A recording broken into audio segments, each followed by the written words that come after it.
The first time I really became aware of juggling, I guess I was about 28. I was living out in Portland, and they have this Saturday market out there where people bring their arts and crafts, and sidewalk performers come out and perform. And this young man held my attention like nobody else ever had for 45 minutes. He was a sidewalk juggler, and he was phenomenal. And that was the first time I really became aware of juggling as an art form.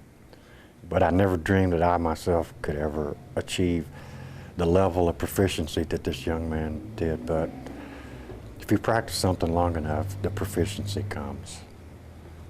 My own beginnings in juggling came, actually I'd broken up with my wife, and I found that I had a lot of nervous energy, and I needed something to do that wasn't bad for me, you know. So I was in this bookstore, and I came across this book, Juggling for Klutzes, and it had these 3 beanbags attached to it, and I took the book home, and I did exactly what it said do. In like 14 minutes, I was juggling 3 balls, which is like the most astounding thing that I'd ever accomplished. So then after that, I was hooked. I'm billed most of the time as a Zen juggler, and a lot of people don't understand that, and they think, is it a religion? Is it just exactly what is a Zen juggler? Well, my first exposure to Zen as a young man was over in the jungles of Vietnam, actually, as one of United States Navy Seabees over there.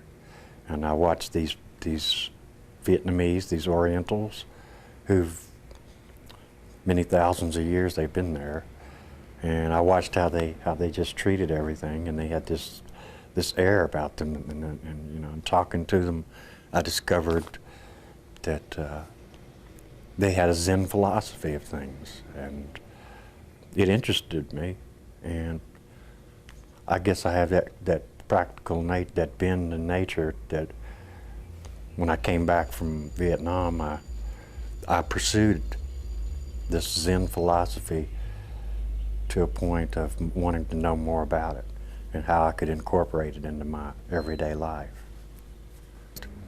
The best definition that I can offer of Zen in my own limited understanding of it is a philosophy, a way of looking at things, a way of dealing with things, a way of living. It's like, it's in its barest essence, it is being one with everything, being one with life, being one with yourself, a balanced nature, as it were.